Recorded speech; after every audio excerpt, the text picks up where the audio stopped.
할렐루야, 수원이 아닌 교회 성도 여러분, 또 아침 묵상 오늘의 말씀에 참여하고 계신 모든 여러분, 지난밤도 평안하셨습니까? 복된 화요일 아침입니다.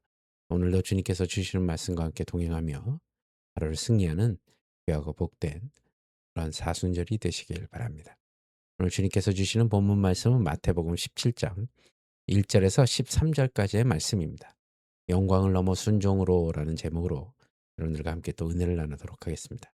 먼저 본문 마태복음 17장 1절에서 13절 우리 한 목소리로 함께 봉독한 후에 계속해서 말씀 이어가도록 하겠습니다. 마태복음 17장 1절에서 13절 말씀.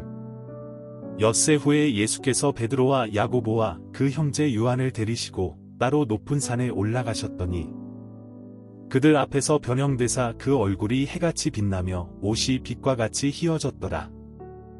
그때에 모세와 엘리야가 예수와 더불어 말하는 것이 그들에게 보이거늘 베드로가 예수께 여쭈어 이르되 주여 우리가 여기 있는 것이 좋사오니 만일 주께서 원하시면 내가 여기서 초막 셋을 짓되 하나는 주님을 위하여 하나는 모세를 위하여 하나는 엘리야를 위하여 하리이다.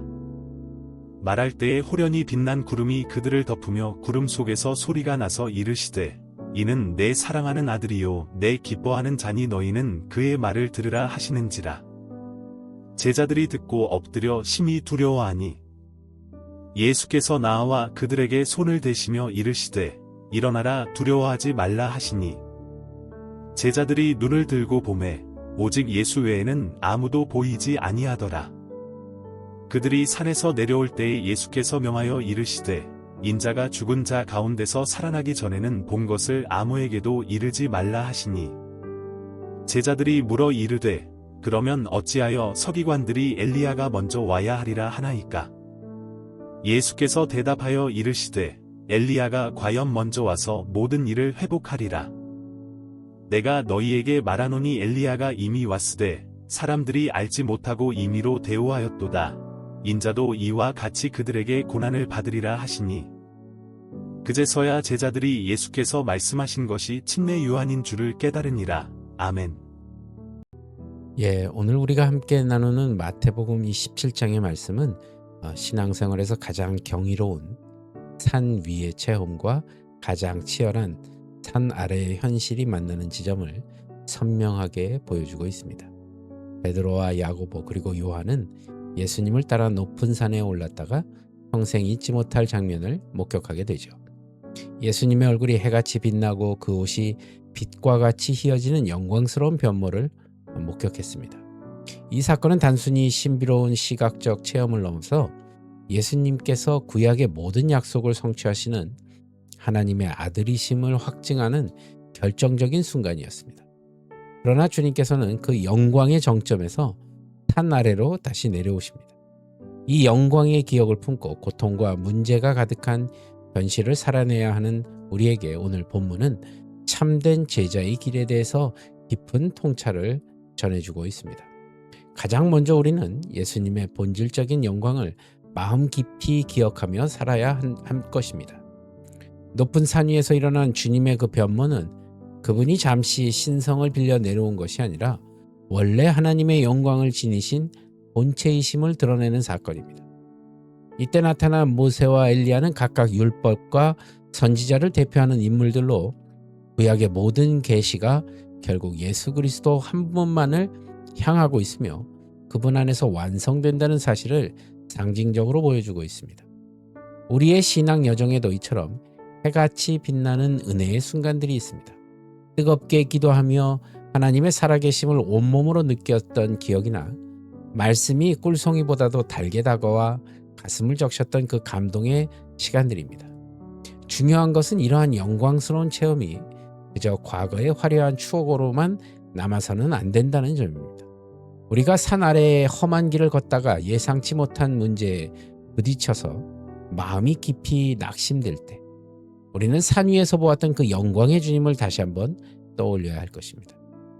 그분은 지금도 동일하게 온 우주를 주관하시는 하나님의 아들이시며 우리의 모든 상황을 역전시키실 능력을 가지신 그런 분이시기 때문입니다.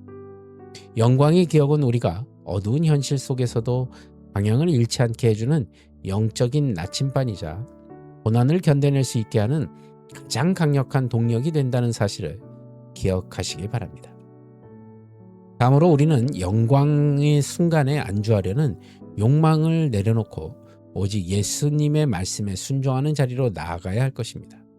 산 위의 황홀경에 빠진 베드로는 여기가 좋사오니 초막 셋을 짓자고 제안하는 것을 볼 수 있습니다.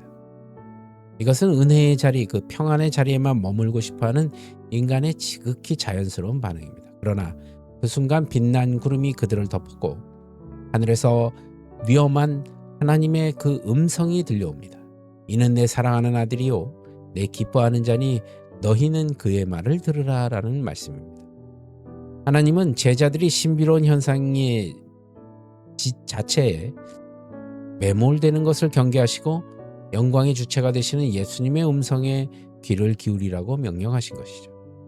두려움에 떨던 제자들이 고개를 들었을 때 그토록 위대해 보였던 모세와 엘리야는 사라지고 오직 예수님 한 분만 그들 곁에 남으셨다는 것입니다. 이것은 우리의 신앙의 최종적인 목적지가 어디여야 하는지를 명확하게 보여주고 있습니다. 신앙의 본질은 특별한 종교적 황홀경이나 신비한 환상을 쫓는 것이 아니라 산 아래로 내려가 주님이 가라 하시는 곳에 그분의 말씀을 살아나는 데 있습니다. 우리를 끝까지 붙들어 주실 분은 과거의 위대한 인물이나 일시적인 감정이 아니라 지금 이 순간에도 우리 곁에 현존하시는 예수님 한 분뿐이십니다.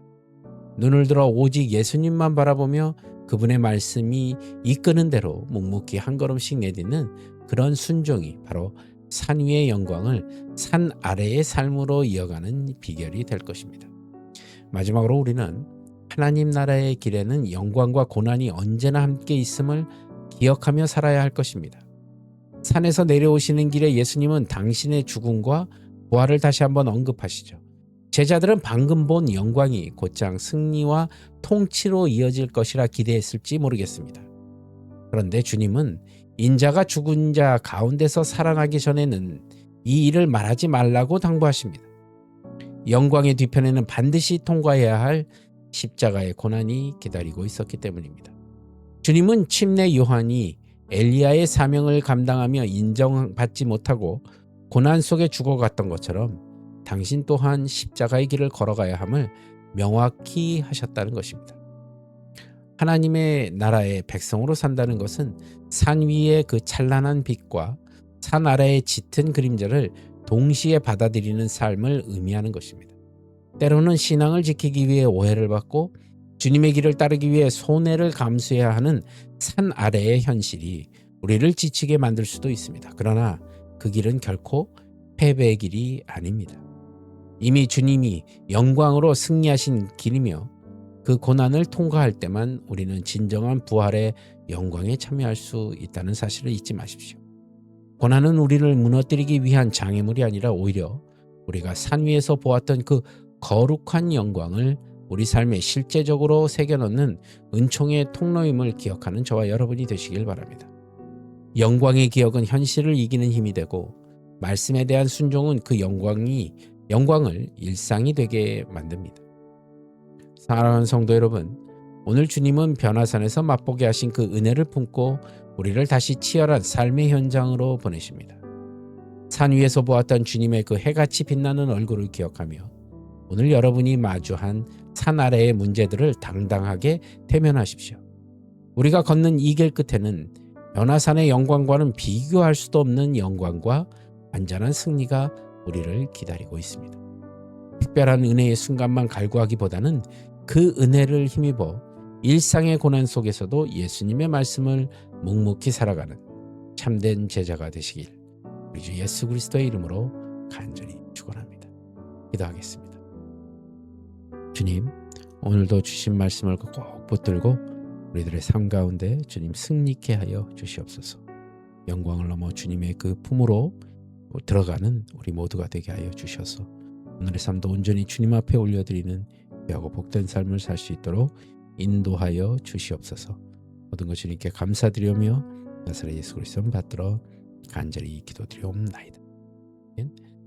여러분, 오늘도 주님께서 여러분과 함께 동행하실 줄로 믿습니다. 저는 또 내일 이 시간 말씀으로 여러분들 찾아뵙도록 하죠. 오늘도 주 안에서 평안하십시오. 샬롬.